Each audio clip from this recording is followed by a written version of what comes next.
What's up guys, welcome back to my channel, Willy Kun Channel, dan selamat datang lagi di podcast cerita seram. Nah, di episode kali ini, gue akan menceritakan salah satu kisah yang dialami oleh seorang wanita bernama Dia Ayu ketika tahun 2014. Jadinya pada tahun 2014, Dia Ayu ini mengikuti pesantren kilat di tempat dia itu berkuliah. Nah, memang ini adalah sebuah tradisi yang harus diikuti oleh mahasiswa-mahasiswa di kampus tersebut karena menjadi salah satu syarat untuk kelulusan. Nah, tetapi di pesantren ini ada dua hal yang tidak boleh dilanggar. Yang paling pertama adalah tidak boleh tidur lebih dari jam 10 malam. Dan yang kedua adalah tidak boleh diam di dalam kamar sendirian, apalagi bolos dari sholat. Karena kalau misalnya kalian melanggar hal-hal ini, kalian akan diganggu oleh sosok penunggu pesantren tersebut. Nah, kisahnya ini cukup panjang, tapi menurut gue sangat menarik sekali dan sangat membuat gue merinding ketika gue membacanya. Nah, tapi sebelum gue membacakan ini, jangan lupa untuk selalu support channel ini dengan cara klik tombol subscribe-nya aja. Dan jangan lupa juga untuk share podcast ini kepada teman-teman kalian setelah kalian mendengarnya. So, langsung aja kita akan mendengar kisah yang dialami oleh Dia Ayu.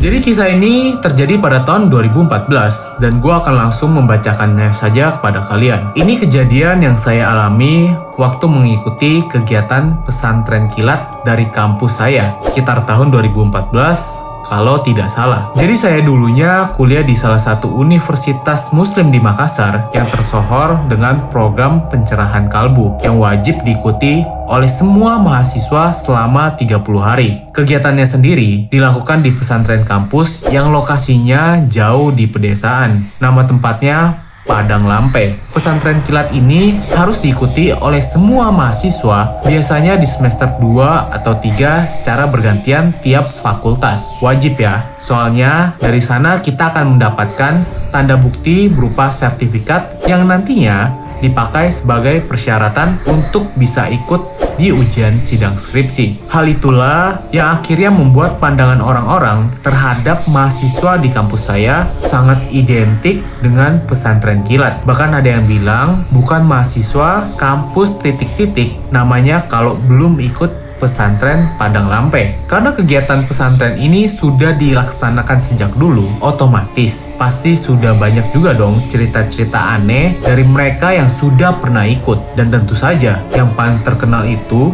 ya cerita horornya. Tapi jujur saja, waktu itu saya masih belum percaya dengan cerita-cerita mereka. Pendapat saya, apaan sih? Lebay banget deh. Bahkan saya masih ingat ada kira-kira sekitar sebulan sebelum kegiatan ini dilaksanakan untuk angkatan saya, para kakak tingkat tidak berhenti-hentinya memberikan wejangan tentang apa yang boleh dan tidak boleh dilakukan selama di Padang Lampe. Saya makin kayak, apaan sih? Lebay banget deh. Nah, intinya ada 2 poin yang paling penting dan semuanya itu akhirnya malah saya langgar. Nah, poin yang pertama, tidak boleh bergadang. Jam 10 ke atas itu dianggap malam banget. Katanya jam segitu akan sering muncul penampakan yang aneh-aneh. Kemudian yang kedua, tidak boleh tinggal di kamar sendirian. Atau mau bolos nggak ikut sholat, kalian itu di masjid dan ngumpet di kamar sendirian itu big no banget guys. Kalaupun lagi sakit, minimal harus ada 1 orang yang nemenin. Konon, kalau sendirian bakal digangguin. Terserah deh dengan cara apa.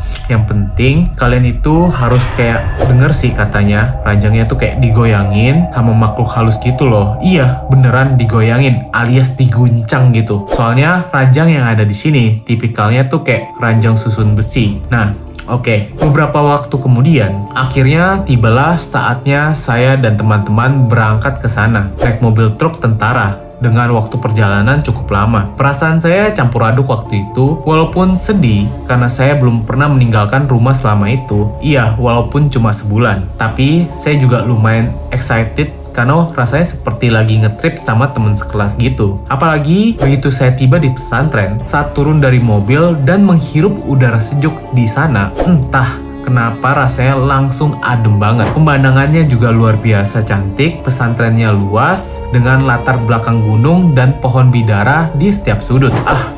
nggak ada aura-aura mistisnya sama sekali. Batin saya meremehkan. Tapi siapa sangka, di malam pertama, saya justru sudah mengalami kejadian aneh. Jadi, di hari pertama belum ada kegiatan apa-apa. Kami hanya diberi arahan-arahan tentang kegiatan apa saja yang akan dilakukan selama sebulan ke depan, termasuk pembagian kamar dan kelas belajar. Setelah itu, kami semua dipersilakan ke kamar masing-masing untuk berbenah dan beristirahat. Setelah sholat isya dan makan malam, akhirnya tiba waktunya tidur. Karena itu pertama kalinya saya tidur bukan di kamar saya, jelas saja saya gelisah. Selain itu, juga karena saya kegerahan. Bayangkan saja, dalam satu kamar ada 9 orang. Kipas anginnya cuma satu, itu pun ukurannya sangat kecil dan menggantung di atas platform sambil muter-muter di atas kepala.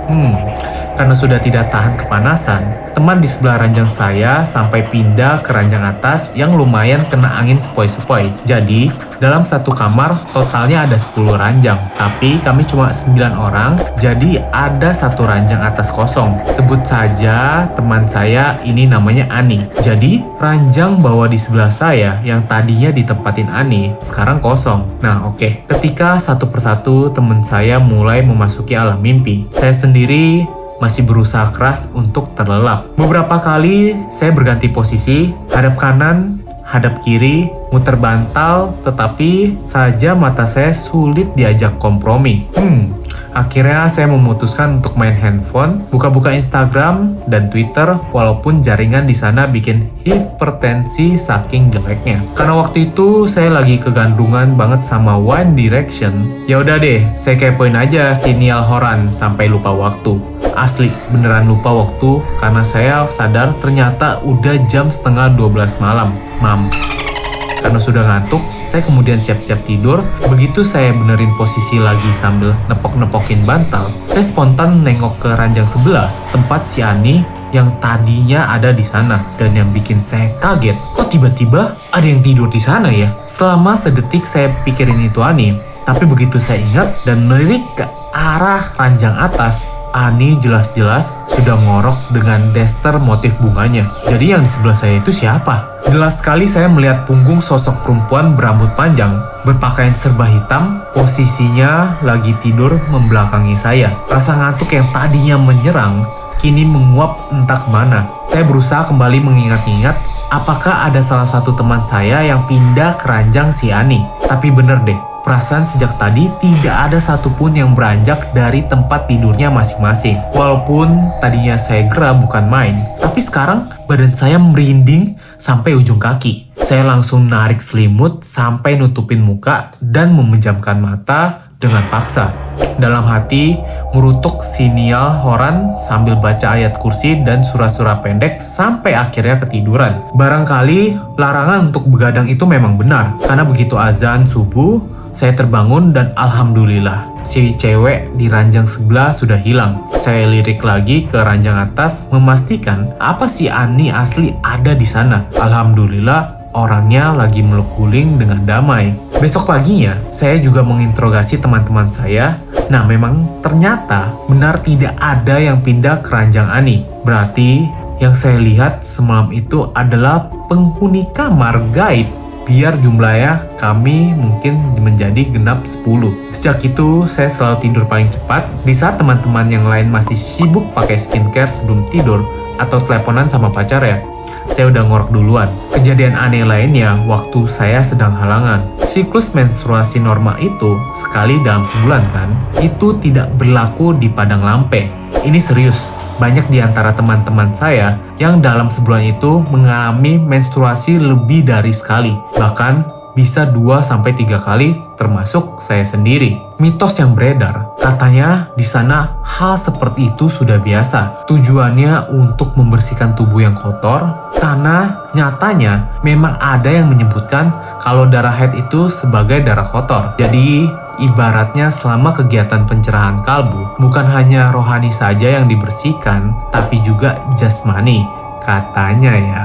Kalau secara medis sih saya kurang paham kok bisa begitu. Jadi Normalnya, saya menstruasi selama 5-6 hari di akhir bulan. Tapi menstruasi kedua saya itu hanya 2 hari dan sejak awal memang sudah aneh banget. Pertama kali saya sadar, waktu saya terbangun di tengah malam untuk buang air kecil. Sebelum angkat kepala dari bantal, tiba-tiba saya merasakan ada yang basah di pipi saya. Saya berpikir, tadinya saya bobonya ngiler kali ya. Tapi begitu saya lihat, loh, kok pakaian saya itu ternyata ada basah kayak warna merah segar dan ada gumpalan darah kecil di atasnya. Yang cewek-cewek pasti ngerti lah bentuknya gimana.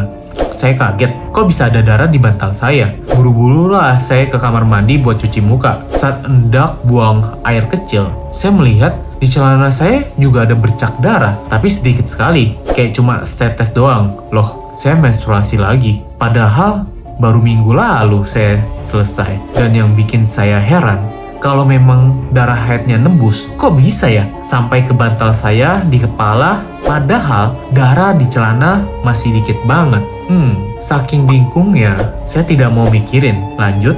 Jadi di pesantren itu, yang sedang halangan juga tetap harus ikut ke masjid saat sudah waktunya sholat. Soalnya di dalam masjid sudah disediakan area khusus di bagian belakang untuk para santri yang sedang halangan. Ngapain aja? Ya duduk aja sambil ikutan zikir juga. Tapi kalau orang-orang lagi sholat, kitanya bengong aja sambil nungguin mereka selesai. Nah intinya, semua wajib ke masjid kalau waktu sholat tiba. Bahkan sholat tahajud sekalipun. Di menstruasi kedua saya itu, ternyata cuma saya sendiri yang halangan di antara teman-teman sekamar saya.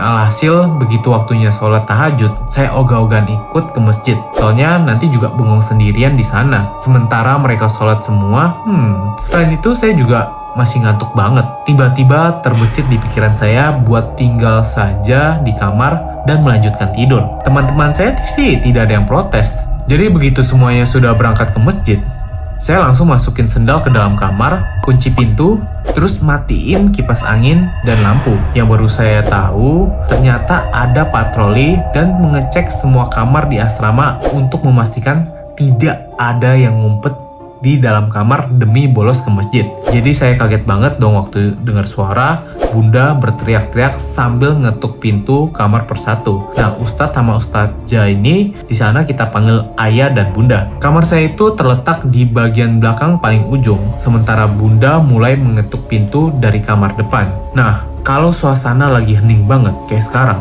langkah kaki di koridor memang akan sangat terdengar, apalagi kalau pakai sendal jepit. Pasti ada suara plak, plak, plak di lantai, ngerti kan? Saya dengar suara langkah kaki bunda itu mulai mendekat, semua pintu kamar diketuk sambil sesekali berteriak buat bangunin yang ketiduran. Begitu sampai di pintu kamar saya, bunda cuma ngetuk sebentar dan manggil sekali. Saya diam tidak menjawab, karena itu memang tujuan saya toh. Akhirnya bunda menyerah, mungkin dia pikir memang sudah tidak ada orang karena tidak ada satupun sendal di depan pintu kamar. Saya ingat sekali mendengar langkah kaki bunda yang berjalan keluar dan menjauh menyusuri koridor, sambil masih sesekali ngetuk pintu kamar yang dia lewati. Setelah itu, biasa saya pastikan bahwa bunda itu benar-benar sudah keluar dari asrama, karena suara langkah kaki yang suara sendal jepitnya yang nampar-nampar jalannya aspal di depan gedung masih samar-samar terdengar. Iya, beneran kedengaran saking heningnya. Begitu yakin tidak ada lagi yang patroli, saya berniat lanjutin tidur. Ups, salah. Ternyata masih ada yang patroli, tapi saya tidak tahu mau nyebutin dia itu siapa. Bukan bunda dan ayah. Barangkali dia paman atau bibi. Jadi saya lupa kalau tidak boleh sendirian di kamar. Alhasil saya digangguin. Jadi beberapa saat setelah bunda keluar, saya dengar ada suara botol sabun yang jatuh di dalam kamar mandi. Awalnya saya cuek aja. Saya pikir itu angin. Tapi tidak lama kemudian, bunyi itu ada lagi, malah makin jelas. Tahu kan, bunyi botol sabun kosong yang jatuh kesenggol di kamar mandi. Tapi, masih aja saya cuekin pada saat itu. Berusaha berpikir positif, saya anggap yang pertama tadi botol sabun ditiup angin. Yang barusan ini botol sampo kali ya.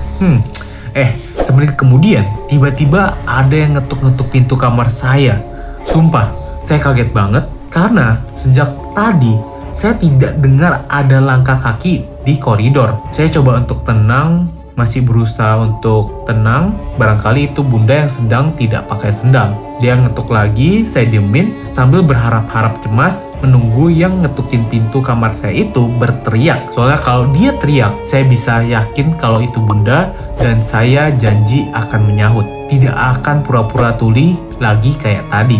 Tapi tidak ada teriakan lembut untuk membangunkan sholat. Yang ada malah ketukan pintu itu semakin brutal. Bahkan sesekali saya dengar gagang pintunya diputar seolah mau membuka pintu dengan paksa. Saya cuma bisa nutupin kepala pakai bantal. Tubuh saya mematung dengan kaki tangan dingin. Ketukan pintu itu tidak berlangsung lama. Kemudian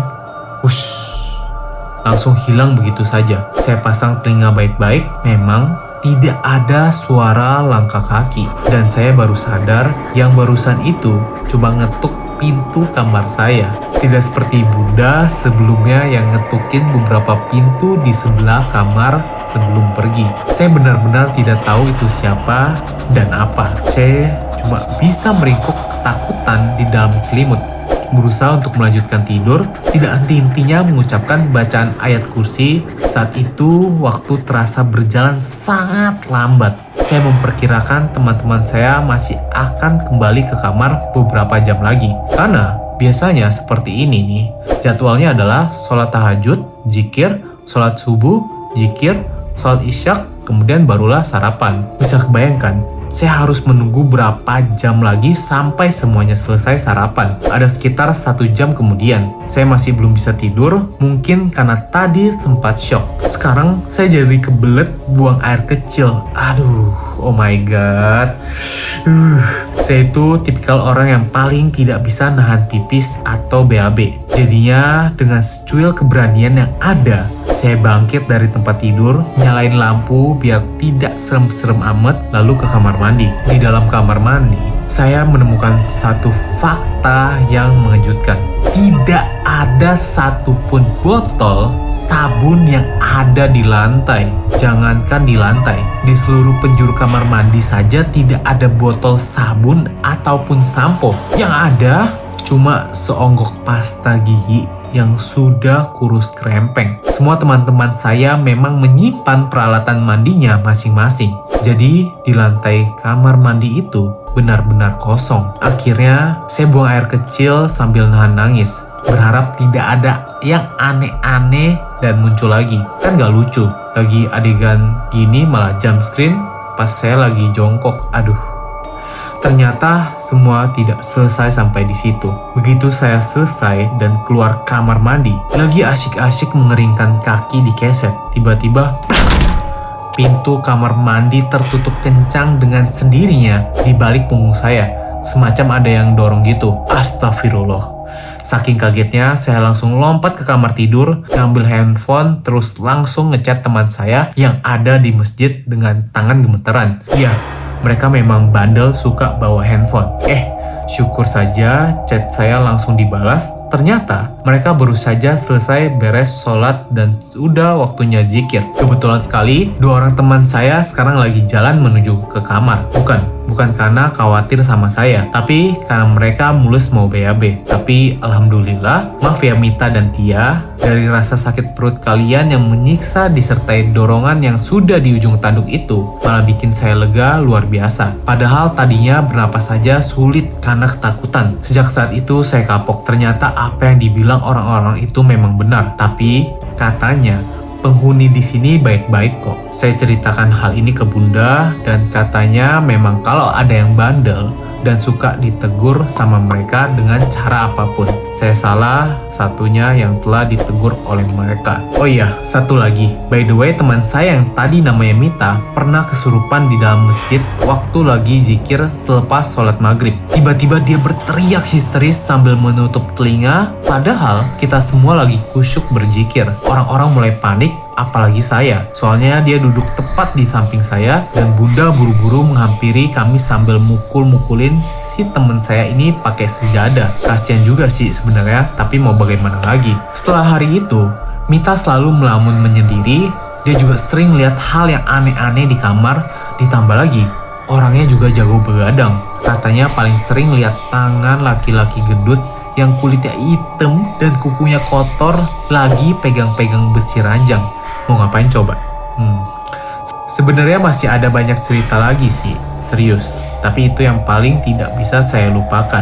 Walaupun ayah dan bunda di sana pernah bilang kalau gelombang kami termasuk yang paling adem, karena setiap gelombang biasanya digabung 2-3 fakultas. Nah, kebetulan gelombang saya kombinasi fakultas kedokteran plus farmasi. Maksudnya adem tuh mungkin yang jumlah kasus kesurupannya paling sedikit. Soalnya konon banyak yang baru saja tiba di pesantren, ada yang langsung ambruk karena kesurupan. Jadi kesannya kami itu kurang berkontribusi terhadap kejadian seru di sana kali ya. Ya pokoknya yang kuliah di sana, di kampus kami itu sudah pernah ikut pencerahan kalbu di pesantren Padang Lampe, pasti juga punya banyak cerita sejenis yang lebih seru. Apalagi ketika malam sholat taubat. Udahlah, ada banyak macam jenis tangisan dan jeritan yang terdengar di tengah keadaan yang gelap gulita. Serem, bikin merinding, tapi bikin saya tidak fokus buat sholat. Bahkan katanya ada yang kayang sampai tubuhnya terbang walaupun saya belum pernah lihat. Saya tidak yakin sih cerita terbang-terbang itu betulan ada atau dusta. Tapi ada juga yang dari awal sampai pesantren berakhir tidak mengalami kejadian apa-apa. Sungguh beruntung kali ya, sekali hidupnya nyantri aja. Ya pokoknya itu saja, sekian, terima kasih.